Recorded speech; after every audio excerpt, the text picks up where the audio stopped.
Dost Çağrı Mərkəzi 142-yə hansı məsələlərlə bağlı müraciət edilə bilər? Əməkdaşların psixoloji yükü necə idarə olunur? Vətəndaşların operatorlara zəng etmədən məlumat əldə etməsi üçün hansı imkanlar yaradılıb?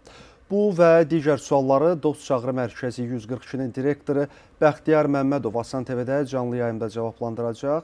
Bizi Asan Radionun Facebook və Asan TV-nin YouTube səhifələrindən izləyə bilərsiniz. Bəxtiyar müəllim, salam, xoş gəlmişsiniz. Xoş gördük İlqar müəllim, təşəkkür edirəm sizi və tamaşaçıları salamlayıram. Təşəkkür edirik. Bəxtiyar müəllim, sizin Çağrı Mərkəzi nə vaxt fəaliyyətə başlayıb? Əmək və Əhalinin Sosial Müdafiə Nazirliyinin Çağrı Mərkəzi, 142 Çağrı Mərkəzi 2014-cü ilin iyul ayından fəaliyyət göstərir. 2014-cü ildən 2018-ci ilə qədər Nazirliyin tərkibində sektorluq olaraq fəaliyyət göstərib. 2019-cu ilin yanvarından Dost Agentliyinin struktur vahidi olaraq departament kimi fəaliyyətə başlayıb. 2021-ci ildə idarəetmə forması dəyişilib və Nazirlik tabeili qurumların Çağrı Mərkəzi 142 inteqrasiyası başlanılıb. 2022-ci ildə Dövlət Tibbi Sosial Ekspertiza Reabilitasiya Agentliyinin və Dövlət Sosial Müdafiə Fondunun Sosial Sığorta Fərdi Uçot Üzrə Mərkəzi filialının Çağrı Mərkəzilərinin Çağrı Mərkəzi 142 inteqrasiyası baş tutub. 2023-cü ildə Sosial Xidmətlər Agentliyinin 116-123 Çağrı Mərkəzinin Çağrı Mərkəzi 142 inteqrasiyası baş tutub. 2025-ci ildə Dövlət Sosial Müdafiə Fondunun xüsusiyyətlərlə təyinat üzrə mərkəzi filialının Çağrı Mərkəzi 142 Çağrı Mərkəzinə inteqrasiya olunub və bu il ölkə başçısının müvafiq sərəncamına, fərmanına uyğun olaraq icbari sığorta ilə bağlı səlahiyyətlər Əmək və Əhalinin Sosial Müdafiə Nazirliyinə keçdiyi üçün və hal-hazırda onunla bağlı sorumlu nazirlik olduğu üçün 1542 Çağrı Mərkəzi də hal-hazırda Çağrı Mərkəzinin əməkdaşları tərəfindən idarə edilir. Müvəqqəti olaraq 1542 nömrə olaraq vətəndaşlara xidmət göstərsə də müvəqqəti xarakterlidir və ən qısa müddətdə onun da tam olaraq 142 inteqrasiyası tamamlanacaqdır. Bəs Bəxtiyar müəllim, sizdə statistik rəqəmlər var. Gün ərzində nə qədər zənglər daxil olur və yaxud da ay ərzində nə qədər zəng qəbul edir 142 Çağrı Mərkəzi? Bu ilin 7 ay ərzində 1.800.000-dən artıq müraciətlərin emalı baş tutmuşdur. Bunlardan 112.000-i təkcə zəng vasitəsilə, 89.000-i IVR vasitəsilə, interaktiv səsli menyu vasitəsilə, 8.800-ü onlayn chat vasitəsilə, 46.000-i chatbot vasitəsilə, 7.631-i əks əlaqə vasitəsilə, 712-si zəng sifarişi vasitəsilə, 1170-i isə SMS vasitəsilə icra edilmişdir. Bu çox böyük bir rəqəmdir. Bu istiqamətdə suallarım olacaq irəliləyən dəqiqələrdə. Bəxtiyar müəllim, 142 Çağrı Mərkəzini dövlət xidmətləri ilə vətəndaş arasında bir körpü kimi görsək, bu körpünün əsas funksiyası nədir? Çağrı Mərkəzi əsas strateji məqsədi xidmətlərin əlçatanlığını təmin etməklə Nazirlik ilə vətəndaş arasında etibarlı və effektiv körpü rolunu oynamaqdır. Biz Nazirliyin və Nazirlik tabeili qurumların xidmətləri ilə bağlı vətəndaşların məlumatlandırmasını təmin edirik. Amma bizim üçün məlumatlandırma kifayət etmir. Biz düşünürük ki, bu istiqamətdə, bu sahədə əsas məqsədimiz vətəndaşların ehtiyaclarını operativ müəyyən etmək, onlara effektiv xidmət göstərmək və vətəndaş məmnunluğunu əldə etməkdir. Bu istiqamətdə bizim inkişaf strategiyamız hazırlanıb və həmən inkişaf strategiyasında bir neçə prioritetlər var. Prioritetlərdən biri xidmətlərin daha operativ və effektiv göstərilməsi ilə vətəndaş məmnunluğunun yüksəldilməsi, yüksək keyfiyyətli və peşəkar xidmət komandasının formalaşdırılması, iş axınlarının daha səmərəli təşkil edilməsi, hər kəs üçün əlçatan və inklüziv xidmətlərin təşkil edilməsi, xidmətlərin qlobal trendlərə və beynəlxalq standartlara uyğunluğunun təmin edilməsi. Bu bizim prioritetlərimizdir. Bəxtiyar müəllim, Çağrı Mərkəzini vətəndaşların zənginə cavab verən bir mərkəzdən də daha çox, belə deyim, vətəndaş dəstəyi platformasına çevirmək üçün ümumiyyətlə mümkündürmü? Əlbəttə mümkündür. Biz Çağrı Mərkəzi olaraq əvvəl ənənəvi qaydada ancaq zəngləri qəbul edirdik. Ondan sonra bizim dediyimiz kimi strateji planda nəzərdə tutulduğu kimi biz qurum olaraq ona toxunmadan 2023-cü ilin avqustun 1-dən Dost Çağrı Mərkəzi məhdud məsuliyyətli cəmiyyət olaraq fəaliyyət göstərməyə başlamışıq və həmin ildən birinci mərhələdə 2 illik, sonradan da 5 illik strateji inkişaf məqsədlərimizi müəyyənləşdirdik, hədəflərimizi müəyyənləşdirdik. Birinci strateji inkişaf planımızda da, ikincidə də biz daha çox vətəndaşların müxtəlif kanallarla müraciət etməsinə imkan şərait, belə deyək də, əlçatanlığın təmin edilməsi bizim üçün əsas məqsəddir. Hal-hazırda onu bildirə bilərəm ki, biz 2 formatda xidmət göstəririk. Bir format sırf özünə xidmət imkanlarıdır. Burada interaktiv səsli menyu və sosial chatbot xidmət göstərir vətəndaşlara. Burada müraciət edən şəxslərin 51%-nə bu özünə xidmət imkanları vasitəsilə dəstək oluruq. Yerdə qalan digər xidmətlər zəng vasitəsilə, onlayn chat, SMS, zəng sifarişi və digər kanallardan canlı operator tərəfindən xidmət göstərilir. Bunlar 49% təşkil edir. Yəni göründüyü kimi biz özünə xidmət imkanlarını genişləndiririk ki, vətəndaş təkcə zəngdən, təkcə onlayn chatdan və yaxud sifarişdən asılı olmasın. İstədiyi vaxt, istədiyi məqamda, belə deyək də 7 gün 24 saat müxtəlif imkanlardan istifadə edərək Əmək Nazirliyinin xidmətlərindən yararlana bilsin. Yararlana bilsin. Təşəkkür. Bəxtiyar müəllim, hər işin görünən və görünməyən tərəfi var da. İndi sizdə görünən tərəf odur ki, vətəndaş zəng vurur, məsələni sizə çatdırır. Bəs o problem həll olunana qədər hansı mərhələlərdən keçir? Sizdə səhnə arxası necə olur? Düzdür, təkcə operatorun işi ilə bu, belə deyək də, bu işlər tam yekunlaşmır. Operator zəngi qəbul edir, əlində olan resurslara uyğun olaraq onların istifadəsində müxtəlif resurslar var. Bildiyiniz kimi, Əmək Nazirliyinin mərkəzləşmiş elektron informasiya sistemi mövcuddur və digər onlar üçün hazırlanmış xüsusi skriptlər var və digər belə deyək də, istifadə edəcəkləri mənbələr var. Onlardan istifadə edərək zəngləri cavablandırır. Amma zənglərin dərhal cavablandırması mümkün olmaya da bilir. Onlar qeydə alınaraq araşdırılması üçün göndərilə də bilir. Ona görə təkcə operatorun işi zəngi cavablandırmaqla bitmir. Eyni zamanda müraciətlər qeydə alıb aidiyyət üzrə göndərilir. Bu müraciətlər göndərildikdən sonra bizdə şöbələr bu müraciətlərin emalı ilə məşğul olur. Şikayətlərin araşdırılması operativ dəstək şöbəsi o müraciətləri çeşidləyir, operativ müraciətləri çeşidləyir, aidiyyət üzrə göndərilir və 3 iş günü ərzində araşdırılaraq vətəndaşa təqdim edilir. Şikayət varsa, qeydə alınırsa, onlar aidiyyət üzrə göndərilir, vətəndaş müraciətinə baxılmasına uyğun olaraq baxılması təmin edilir və onların icrasına nəzarət tərəfimizdən həyata keçirilir. Bütün əməkdaşların müraciətləri qiymətləndirilir, onların aylıq monitorinqi həyata keçirilir, onların nəticə kartları formalaşdırılır, analitik təhlillər aparılır və hədəf, belə deyək də, auditoriyamız müəyyənləşdirilir və onlara uyğun növbəti addımlar, təkmilləşdirmə işləri aparılır. İnsan resursları əməkdaşların təlimə cəlb edilməsi, onların infosessiyaların təşkil edilməsi, planlı və plandan kənar təlimlərin təşkil edilməsini təmin edir və digər işlər aparılır. Yəni təkcə zəng qəbul edilməsi yox, zəng qəbul edildikdən sonra onların araşdırılması, onların qiymətləndirilməsi, monitorinqin həyata keçirilməsi, analitik təhlillərin aparılması, sonda təkmilləşdirmə işləri o başlanğıcın belə deyək, məntiqi ardıcıllığıdır. Səhnə arxasında kifayət qədər iş var imiş. Bəxtiyar müəllim, siz az əvvəl açıqladınız statistik rəqəmləri. İndi mənə maraqlıdır, orada yüzlərlə telefon zənginə cavab verən əməkdaşların psixoloji yükü necə idarə olunur? Tamamilə düzgün vurğulayırsınız. Bilirsiniz ki, biz bütün respublikaya xidmət göstəririk, həm də sosial qismdən həssas əhali qrupuna da xidmət göstəririk.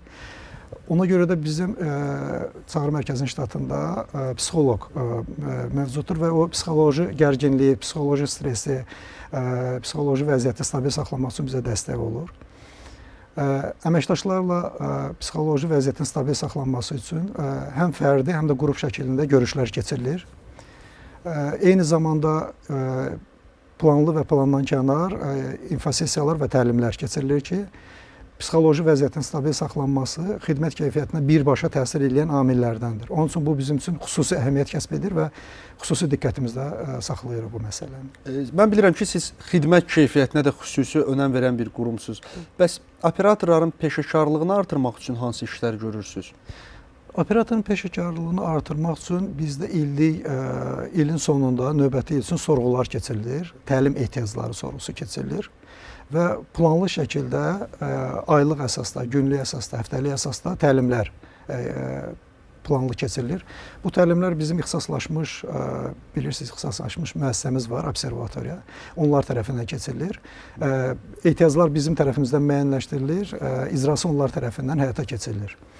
Bunlar əsasən xidmət istiqamətlərimiz, yəni qanunvericiliyin tələbləri, sonra yumşaq bacarıqlar və praktik vərdişlərlə bağlıdır.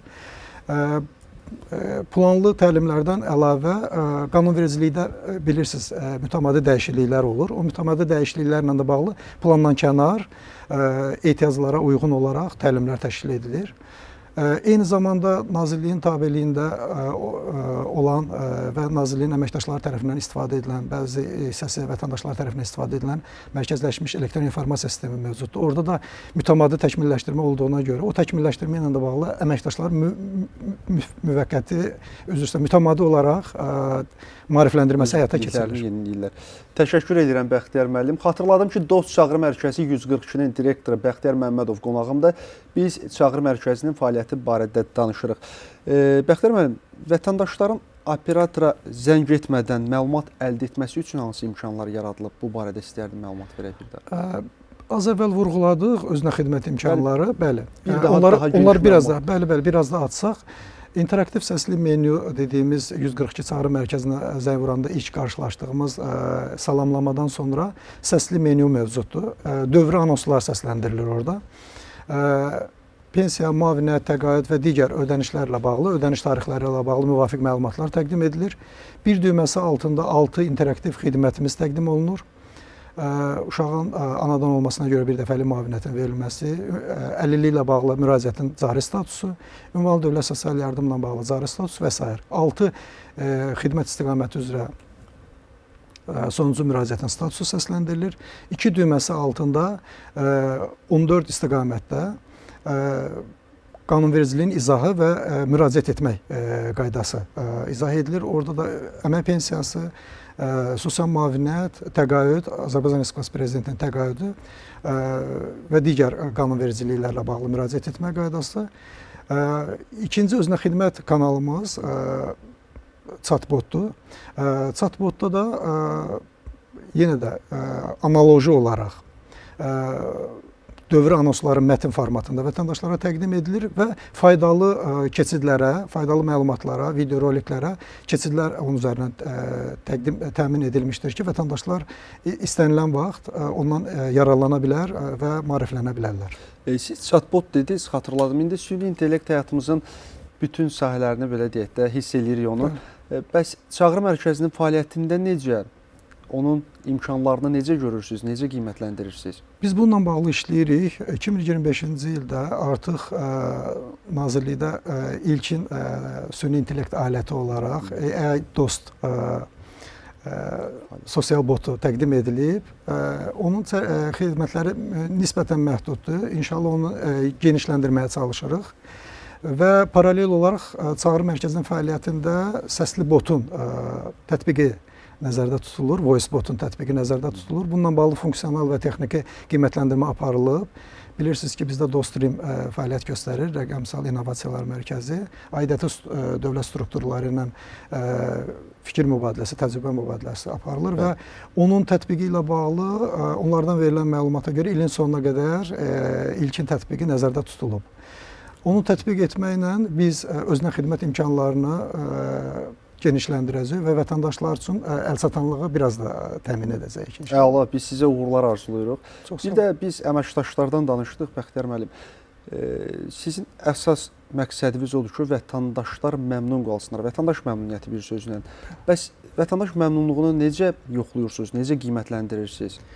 Vətəndaş məmnunluğu, onu vurğulayım ki, bu suala keçid etməzdən əvvəl çağrı mərkəzində fəaliyyət beynəlxalq tələblərə uyğun qurulub və ISO sertifikatı da əldə etmişik, 4 ISO sertifikatı və 1 ISO sertifikatını da bu il inşallah yaxın növbəti ayda əldə etməyi planlaşdırırıq və beynəlxalq tələblərə uyğun olaraq standartlar mövcuddur. Metriklər dediyimiz, hansı ki onları biz çağrı mərkəzinin fəaliyyətinə tətbiq etmişik. Biz çalışırıq ki, beynəlxalq standartların tələblərinə uyğun fəaliyyətimizi tənzimləyək və beynəlxalq normalara uyğun fəaliyyətimizi davam etdirək.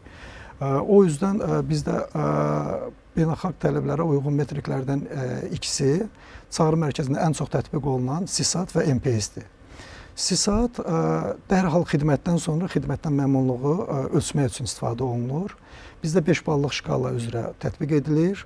Vətəndaşın xidmət göstərildikdən sonra dərhal qiymətləndirmə menüsünə yönləndirilir və vətəndaş xidmətdən məmnunluğunu ifadə edir. Qeydə alınan məmnunluğumuz 95% təşkil edir. İkinci MPS dediyim o məmnunluq yox, daha çox layihəlilikdir. Yəni biz vətəndaşlara nə qədər etibarlı kanalıq, nə qədər vətəndaşlar bizə etibar edir, nə qədər vətəndaşlar bizə etimad göstərir. Təxminən bu layihəliyi ölçmək üçün istifadə olunur. Vətəndaşların keçirdiyimiz deməli il ərzində 4 dəfə sorğu keçirdirik.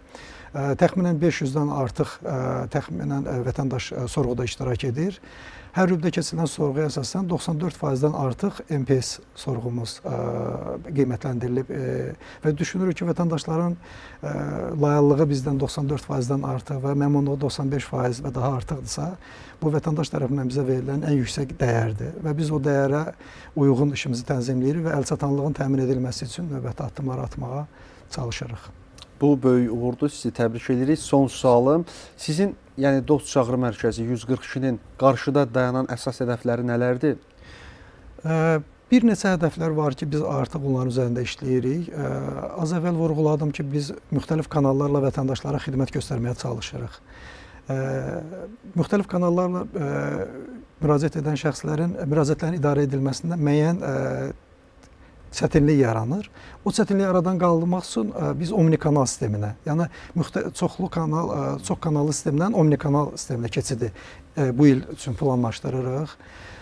Az əvvəl bildirdiyim kimi VoiceBot'un tətbiqi və vətəndaşlar üçün əlçatan və inklüziv xidmətin təqdim etmək istəyirik. 7 gün 24 saat xidməti, fasiləsiz xidməti təqdim etmək istəyirik. Xidmətin keyfiyyətini qaldırmaqla və məmnunluğu yüksəltməyə çalışırıq və beynəlxalq standartların tələblərinə uyğun işimizi tənzimləməyə çalışırıq ki, növbəti mərhələlərdə uğurlarımız davamlı olsun. Təşəkkür edirəm Bəxtiyar müəllim. Dəvətimizi qəbul edib gəldiyinizə görə və sizə bütün bu işlərinizdə uğurlar arzulayırıq. Çox sağ olun, minnətdarım. Siz sağ olun. Belə, Dost Çağrı Mərkəzi 142-nin direktoru Bəxtiyar Məmmədov qonağım idi. Biz Çağrı Mərkəzinin fəaliyyəti, gələcək planları barədə danışdıq. Növbəti müsahibələrdə görüşmək ümidi ilə sağ olun, sağlıqla qalın.